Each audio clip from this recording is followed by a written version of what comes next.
श्री कृष्ण ने क्यों चुराई थी गोपियों की वस्त्र।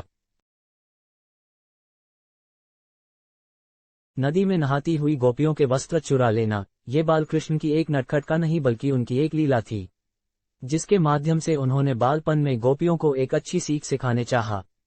न सब उपयोग को बल्कि आज के समाज की स्त्रियों को भी, इसका वर्णन हमें शास्त्रों में मिल जाता है।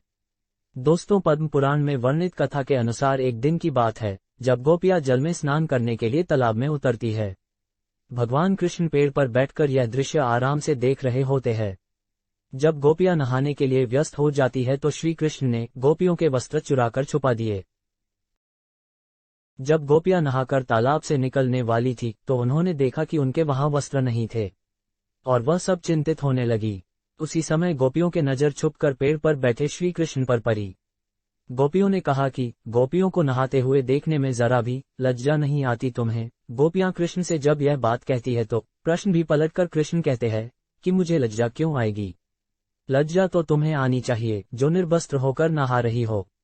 गोपियां श्री कृष्ण से कहने लगी, हमसे गलती हो गई है, अब यह बताओ तुमने हम सबके वस्त्र कहाँ रखे हैं। पहले तो कृष्ण गोपियों को मना कर देते हैं, किंतु उनके बार बार अनुरोध करने पर, हाथ जोड़ने पर कृष्ण बता देते कि उनके वस्त्र इसी वृक्ष पर है, पानी से निकल कर आओ और इन्हें ले जाओ, कृष्ण कहते हैं। तब गोपियां जल से बाहर नहीं आती और कृष्ण से कहती है कि हम जल से बाहर नहीं आ सकती, हम निर्वस्त्र हैं। हम सभी तो बिना कपड़ों के जल से बाहर क्या जल से ऊपर भी नहीं कर सकती। तब श्री कृष्ण कहते हैं कि जब तुम नदी में स्नान करने गई तभी निर्वस्त्र थी, अभी बाहर आने में शर्म क्यों आ रही है। तब गोपियां कहने लगी, जब नदी में स्नान करने आए तब उस समय कोई नहीं था। ये सुनकर कृष्ण कहते हैं कि तुमने यह कैसे सोच लिया कि यहाँ पर कोई नहीं था, क्योंकि मैं तो हर पल हर जगह मौजूद होता हूँ, और हाँ, उस समय मेरे अलावा आसमान में उड़ते पक्षियों और अन्य पशु ने भी तुम्हें निर्वस्त्र देखा है। जल के प्राणियों ने भी तुम सबको निर्वस्त्र देखा, और जल के अधिष्ठाता देव स्वयं वरुण देव है जो एक पुरुष है, उन्होंने भी तुम सबको निर्वस्त्र देखा।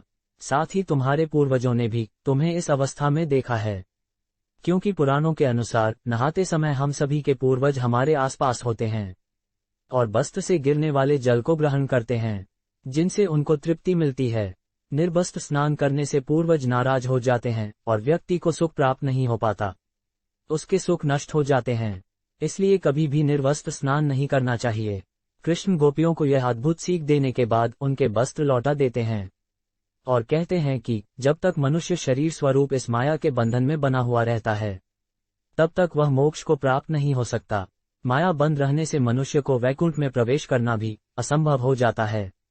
यही समझाने के लिए मैंने तुम्हारे वस्त्र चुराए थे। फिर कृष्ण आगे बताते हैं, गोपियों, इस बात में कोई शक नहीं कि तुम संपूर्ण रूप से मुझे समर्पित हो, फिर भी तुम्हारी वस्त्र माया का प्रतीक है, जो तुम्हारे और परमात्मा के बीच में ऐसी बाधा पैदा कर रही है कि तुम सभी यह जानते हुए भी कि ईश्वर के आगे सब निर्वस्त्र है, फिर भी जल से बाहर नहीं आ पा रही हो, जबकि ईश्वर के करीब जाने के लिए माया तो क्या, स्त्री पुरुष होने के बंधनों से मुक्त होना पड़ता है। संपूर्ण वीडियो देखने के लिए दिल से धन्यवाद।